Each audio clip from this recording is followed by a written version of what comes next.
Olá pessoal, bem-vindos a mais uma conversa com o especialista. Estamos aqui hoje com o Dr. Leandro Eisman. O Leandro é ortopedista, especialista em cirurgia de quadril. E a ideia com você, Leandro, é discutir um pouco a respeito do impacto femoroacetabular. Primeiramente, bem-vindo e obrigado pela sua disponibilidade. João, tudo bem? Muito obrigado pelo convite. Vamos conversar sobre esse tema tão interessante. Ótimo. Primeiramente, queria que você me falasse o que é o impacto femoroacetabular. O impacto neuroestabular, ele hoje em dia a gente considera como uma síndrome. O que quer dizer isso? O paciente vai ter que ter sintomas do impacto neuroestabular, que a gente já vai conversar como é que é, vai ter que ter achados de exame físico relacionado com o impacto e achados de imagem de impacto. Isso é importante já começar falando, porque é muito frequente a gente ver pacientes ou pessoas que têm alterações de imagem de impacto femoroestabular, mas não tem a doença.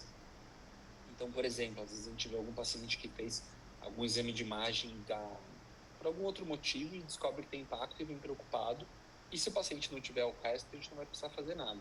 A gente sabe que tem alguns artigos que fazem exames involuntários, que não tem nenhuma dor do quadril, e que você chega a ver de 40% a 50% de achados de impacto femoroestabular nesses pacientes, nessas pessoas, nesses voluntários. Mas o impacto femoroestabular ele vai ser causado por alterações muito sutis na anatomia, no formato da região do quadril, tanto na bacia quanto na cabeça do fêmur. Na cabeça do fêmur, a cabeça do fêmur tem que ser uma esfera perfeita.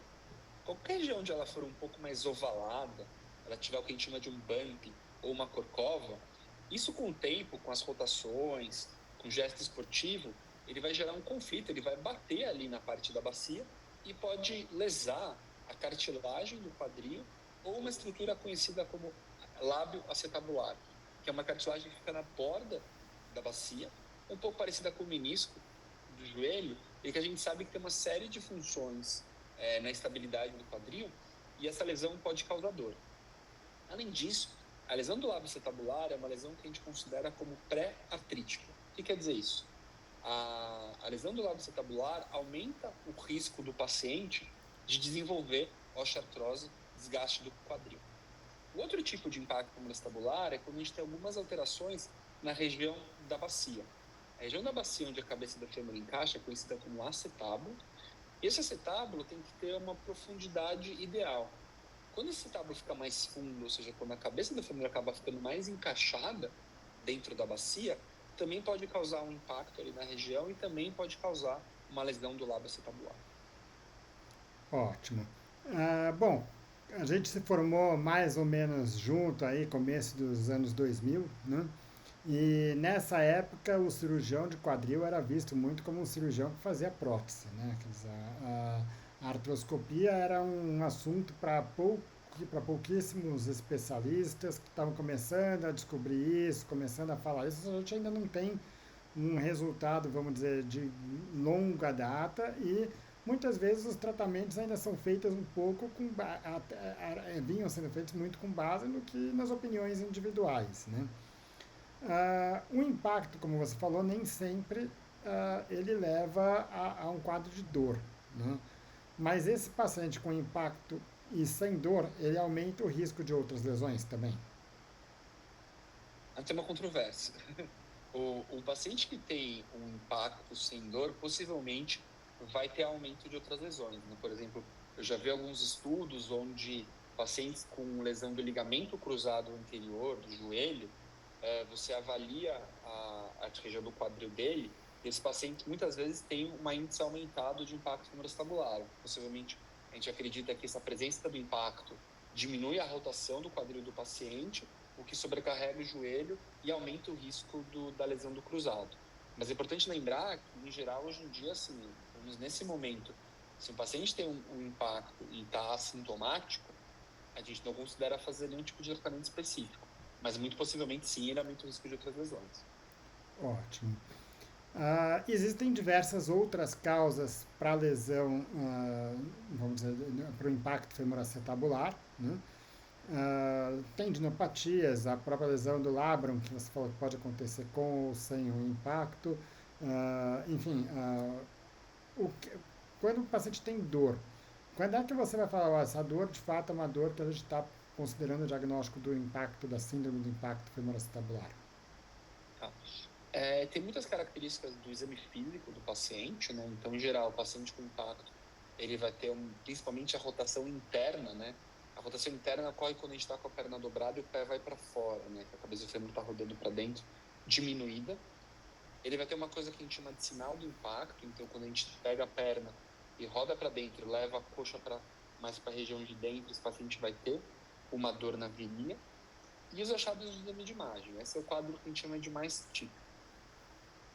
Nem todos os pacientes vão ter o quadro mais típico. Então, alguns pacientes vão ter uma dor na região glútea, a dor pode irradiar para o joelho, pode irradiar para a lombar, pode não ter grandes achados quando a gente faz o exame físico do paciente. E nesses quadros de dúvida, a gente pode fazer uma coisa que a gente chama de teste terapêutico. Em teste terapêutico, a gente faz uma infiltração, uma injeção na região do quadril, com anestésico, e a gente vai ver, examinar o paciente, ou fazer o paciente fazer as coisas que costumam causar dor para ele, isso tem que melhorar. Então, essa é uma forma de diagnóstico mais preciso. Inclusive, alguns serviços, alguns lugares do mundo, eles consideram necessários testes terapêuticos para a gente ter o diagnóstico do impacto femoroacetabular. Eu, pessoalmente, não vejo necessidade, porque muitos pacientes têm um quadro muito típico, eu não acho que tem necessidade de submeter o paciente a um procedimento a mais. Mas, com certeza, na dúvida, vale muito a pena fazer a infiltração para testar. Legal. Bom, o impacto é uma lesão que é vista predominantemente em pessoas relativamente jovens e atléticas, né? Isso, primeiro, que tipo de atividade que está mais envolvida com o impacto? E a outra pergunta é, essas pessoas têm mais impacto ou elas sentem mais o impacto que um problema anatômico que elas tinham? Tá? Uma coisa que eu acho interessante quando a gente fala da atividade física é que, pessoalmente, eu não gosto do nome muito impacto. Porque, assim, o impacto faz as pessoas pensarem muito nas atividades que têm carga. Então, elas pensam muito na corrida, no salto, né? E o quadril, muitas vezes, o que ele não gosta mesmo é de rotação. Então, se você pensar em inglês, o nome é impingement. Então, possivelmente seria pensamento o nome melhor, né? Mas aí é uma falha de tradução, na minha opinião. Então, assim, atividades com rotação de quadril são as que causam muito problema. Então, uma das principais é o tênis. O tênis tem muita rotação de quadril. Mas para você ver que não é o impacto no sentido de carga, natação de nado de peito. O nado de peito faz muita rotação do quadril, tem muita lesão. Então, por exemplo, eu já vi alguns atletas de natação que são mais especializados em nado de peito, tendo lesão. Atividades rotacionais como dança, balé. Eu vejo muito atletas de jiu-jitsu, que no Brasil é muito comum, né? Então, o jiu-jitsu tem muita flexão de quadril, tem muita rotação do quadril, então são atividades que são bastante importantes, né? Mas é importante lembrar também, João, que na verdade, assim, eu vejo com uma certa frequência no meu consultório pacientes sedentários que também têm impacto sintomático. Então, não é uma coisa necessária do atleta, tá? Eu já tive alguns pacientes sedentários e algumas vezes até que precisam de tratamento cirúrgico, tá? Então, é mais frequente em atletas, mas não é necessário. A gente vê, quando a gente pensa na pessoa um pouco mais de idade, a questão aí é que o impacto vai misturar muito já com quadro de desgaste, com artrose, né? E o limite do que a gente vai chamar de impacto, a gente vai chamar de artrose é muito sutil. Com relação a outra pergunta, se esses pacientes têm mais porque eles exigem mais, ou se realmente é o esporte que causa, eu sempre falo que existem 3 fatores principais no paciente ter sintomas de impacto, né? Então, a gente vai pensar no grau de deformidade, ou seja, então, por exemplo, a gente está falando que a cabeça do fêmur ela pode ser um pouco mais ovalada, né? Mas ela pode ser um pouquinho mais ovalada, ela pode ser muito oval. Então, vai ter graus diferentes de deformidade. Então, quanto mais deformidade o paciente tiver, quanto pior essa deformidade da necessidade que a gente chama de CAMI, maior a chance desse paciente desenvolver sintomas e mais precoce. A segunda coisa é a demanda. Então, com certeza, se pegar 2 pacientes que têm um quadril igual, um for sedentário, outro for jogar tênis, muito possivelmente o paciente que joga tênis vai ter sintomas antes, né? E terceiro, tempo, né? Então, a gente não vê tanto... Existe também, eu já tratei alguns pacientes, mas, por exemplo, adolescentes com impacto femoroacetabular, né? Porque eles não tiveram ainda tempo, é uma lesão que vai se acumulando, né? De fazer tantas vezes movimento rotacional com uma pessoa que vai ter 30 ou 40 anos, né? Então, vão ter esses 3 fatores: grau de deformidade, demanda do paciente e a idade. Ótimo. Bom, essa deformidade óssea, né, que a gente pode tratar isso como uma deformidade no formato do osso, né? Ah, ela tem uma origem genética, ou seja, a pessoa ela vai ter isso independente do que ela fizer na vida, ou é algo que ela desenvolve com o tempo?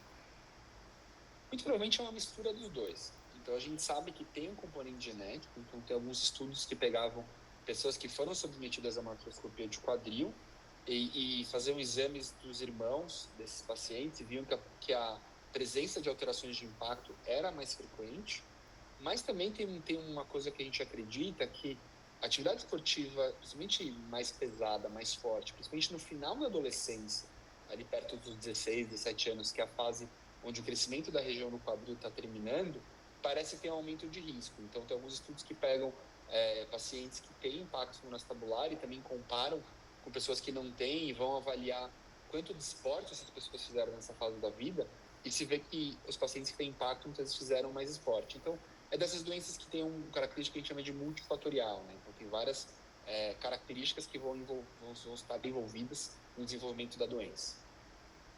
Ótimo. Bom, a lesão o impacto femoroacetabular muitas vezes está associado a uma outra lesão, que é a lesão do labrum acetabular. Você pode ter o impacto com ou sem a lesão do labrum, e o que muda nessas duas situações? O impacto femoral sem lesão de lábio, ele normalmente ele pode ocorrer nessas situações que eu comentei, né, de você fazer um exame eventualmente que tem um impacto femoral, mas em geral esses pacientes não vão ter sintomas, porque a gente acredita que o sintoma vem muito realmente da lesão do lábio. Tá? Você pode ter lesão de lábio sem impacto, nesses casos principalmente, mas normalmente assim, tem estudos que mostram que a imensa maioria dos casos de lesão de lábio vão ter algum motivo.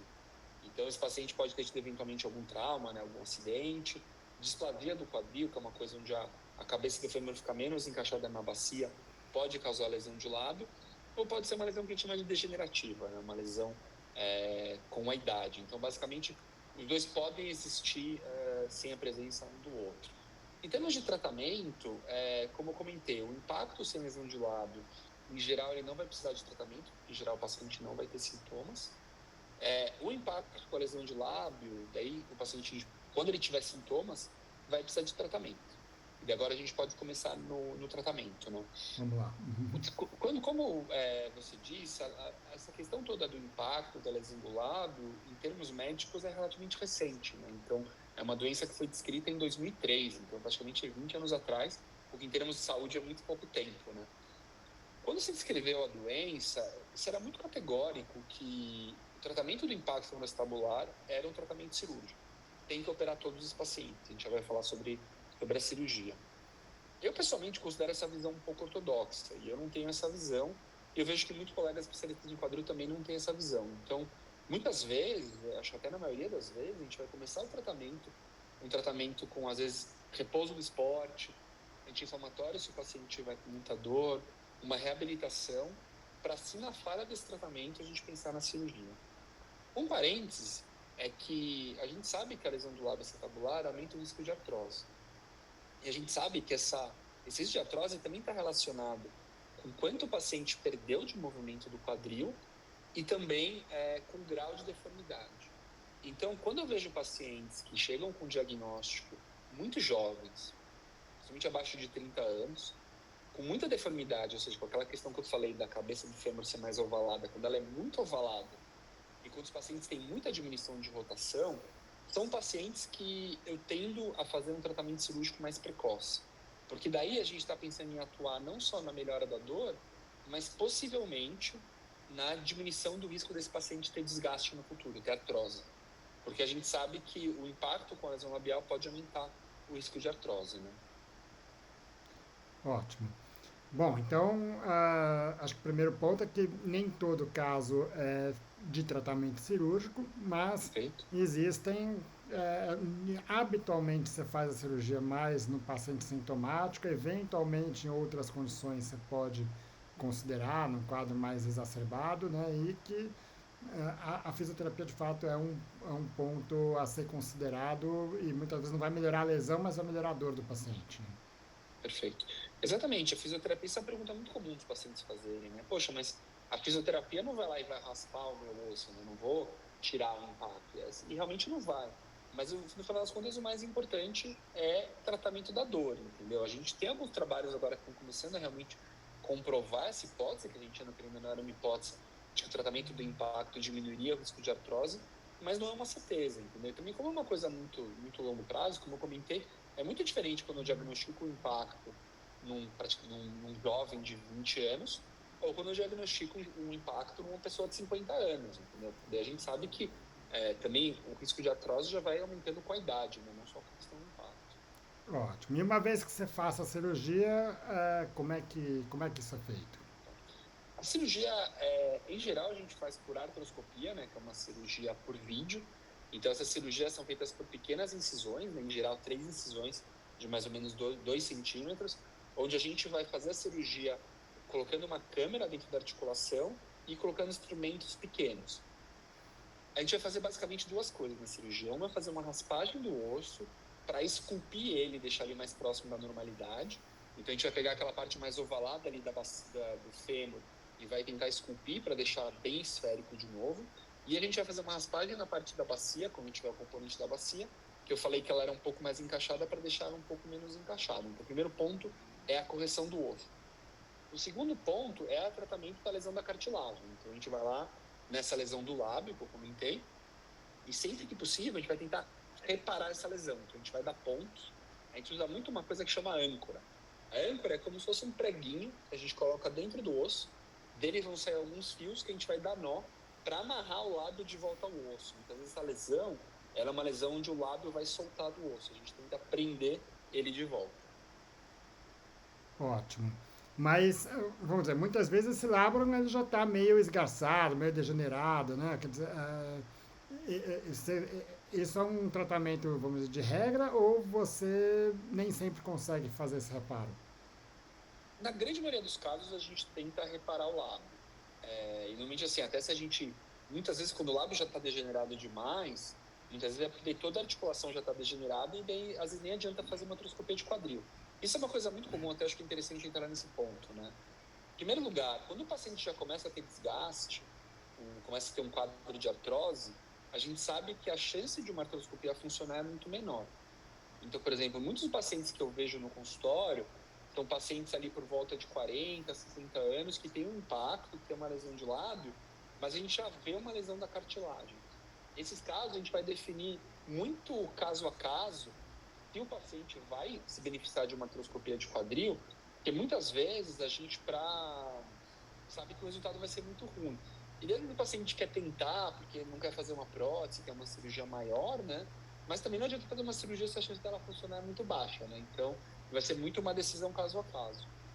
Um outro aspecto importante também dessa questão de manter e preservar o lábio é uma pergunta muito comum que eu tenho no consultório. As pessoas perguntam muito do Guga, né? Do Gustavo Kirten, que é um tenista brasileiro, um dos maiores atletas aqui do Brasil, e que fez uma cirurgia de artroscopia de quadril e não teve um bom resultado. Eu sempre explico para o paciente que o Guga fez essa cirurgia no começo da década de 2000, que justamente, como eu falei há pouco tempo, né, foi quando estava se descobrindo mais a artroscopia de quadril, quando estava se entendendo o funcionamento do impacto tabular.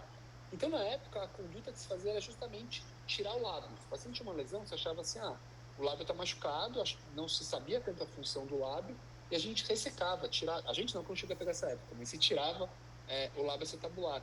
E foi o que foi feito no Guga, e por isso que ele teve um resultado tão ruim. Hoje em dia, felizmente, assim, tem diversos atletas conhecidos, atletas bastante atletas profissionais, tal, de alto nível, que foram submetidos à artroscopia de quadril e voltaram a praticar esporte no mesmo nível, entendeu? Então, é muito comum essa pergunta do Guga quando a gente vê pacientes aqui no Brasil. Legal. E aí, para complementar essa discussão do porquê tentar reparar e não tirar esse labrum, né? A gente fala muitas vezes da questão da tampinha do requeijão, né? Que você tira, entra o ar dentro e aí você consegue soltar a tampa, né? O quadril ele tem uma pressão negativa ali dentro da articulação também. Sim, perfeito, exatamente. Gostei dessa. Eu gostei dessa comparação com a tampinha da região. Eu uso muito a questão do desentupidor, né? Eu falo do desentupidor, se tiver um pequeno furinho, ele já não funciona. Mas exatamente, a gente Quando a gente pensa em pressão, isso é uma coisa comum, né? Às vezes eu vejo um paciente que, você comentou a questão do laudo, né? Tem muitos pacientes que prendem muito no laudo da ressonância e vê lá escritas no laudo da ressonância, pequena lesão do lado acetabular. Às vezes o paciente fala, poxa, mas tem uma lesão pequena, vou precisar operar, né? É justamente o que você falou, mesmo uma pequena lesão, um pequeno furo na tampa do requeijão é o suficiente para igualar as pressões, né? Então a pressão negativa, ou seja, uma pressão diminuída que a gente tem dentro da articulação, se perde e daí a função do lado é perdida. E justamente a ideia com o reparo do lado é a gente conseguir refazer essa pressão negativa dentro da articulação, como se a gente conseguisse colocar a tampinha do requeijão de volta. Muito bom. Ah, o tendão do psoas. Tem alguns cirurgiões que abordam de rotina o tendão do psoas, uma liberação disso junto na artroscopia. O que você tem a dizer sobre isso? Isso foi uma coisa que hoje em dia se diminuiu a abordagem de rotina do tendão do psoas, né? Porque existe uma coisa que chama impacto do psoas, né? Então, o tendão do psoas ele passa muito perto ali do lado acetabular na parte da frente. Então, algumas vezes quando a gente via que o lábio estava muito machucado naquela região, tem que fazer uma liberação. Hoje em dia se considera que o psoas ele é um estabilizador importante da articulação. Então, a gente tenta evitar de fazer essa liberação. A gente pode fazer basicamente nos casos de ressalto interno sintomáticos, ou seja, pacientes que têm estalos que chegam a ser audíveis da região do quadril, que tem dor quando tem esses estalos, que a gente sabe que estão relacionados com pessoas, a gente pode fazer uma liberação nesses casos. Mas é uma coisa que a gente tenta evitar um pouco, porque a gente sabe da importância hoje em dia do psoas na estabilidade do quadril. Ótimo. Bom, fez a cirurgia artroscópica, foi feita ali a ressecção ali do bump ósseo, tirou aquele impacto, aquela deformidade que causava o impacto, fez um reparo do labrum e agora, depois, pós-operatório? Em geral, o paciente, assim, é uma cirurgia que o paciente pode ir embora no mesmo dia do hospital, no dia seguinte. A gente vai deixar o paciente, em geral, 2 a 3 semanas de muleta, pisando já, mas com menos intensidade, vai pisar com mais ou menos uns 10% a 20% do peso do corpo, ou seja, uns 10 a 15 quilos. E esse paciente ele já vai começar a fisioterapia imediatamente, logo depois da cirurgia. No começo, a fisioterapia vai focar mais em diminuição da inflamação, do inchaço, uma discreta ativação do músculo, manutenção da amplitude de movimento, da movimentação do quadril, que é super importante para não gerar o que a gente chama de aderências na articulação. Daí, depois de 3 semanas, a gente pode começar a progredir um pouquinho mais esses exercícios, e com 6 semanas dá para progredir mais ainda. Eu costumo liberar o paciente praticamente desde o começo, em geral, para fazer bicicleta ergométrica, bicicleta para, não tanto para ganhar preparo físico, mas pelo menos para preservar um pouco e até para movimentar a articulação. Em geral, no primeiro mês eu deixo o paciente de repouso de atividades de musculação para membro superior. Depois de um mês eu já libero o paciente para fazer, mas obviamente com bastante cuidado. Com 1 mês e meio, eu costumo liberar o paciente para começar um elíptico, um transport, que é uma atividade aeróbica um pouco mais intensa, mas de baixo impacto. E daí, com 3 meses, a gente começa a pensar em voltar para a atividade esportiva. É importante dizer que eu acho que essa fase de recuperação da artroscopia de quadril é muito variável. Eu já tive pacientes assim com 2 meses e meio, 3 meses, estavam muito bem, praticamente totalmente recuperados, voltando para o tênis, voltando para a corrida. Mas eu tenho muitos pacientes que demoram mais perto de 6 a 8 meses. Então aqui vai ter que ter um acompanhamento muito próximo do médico, do paciente, do fisioterapeuta que está fazendo a reabilitação, para ver a hora adequada para a atividade física, porque obviamente a gente quer voltar, mas não podemos voltar muito precoce. Então, eu costumo falar para o paciente, se prepara para ficar 6 a 8 meses afastado. Se felizmente você tiver um desses pacientes que tem uma recuperação boa, a gente vai abreviando esse tempo, entendeu? Mas tem muita variação dos pacientes. Ótimo, legal. E obviamente que a gente vai considerar também o que a gente está vendo antes da cirurgia, né? O paciente que já tem uma Sim, artrose, que já tem um lábio mais degenerado, tudo isso tende a ter um resultado mais limitado e uma recuperação um pouco perfeito. mais lenta, né? Sim. Ótimo. Leandro, acho que era um pouco essa discussão, acho que trouxe bastante esclarecimento aí sobre o impacto femoroacetabular, as indicações, o diagnóstico, tudo isso. Espero ter ajudado aí quem está acompanhando a gente estar aqui. Obrigado mais uma Eu que, vez pela disponibilidade. Espero contar com você outras vezes aqui. eu que agradeço e com certeza pode contar comigo.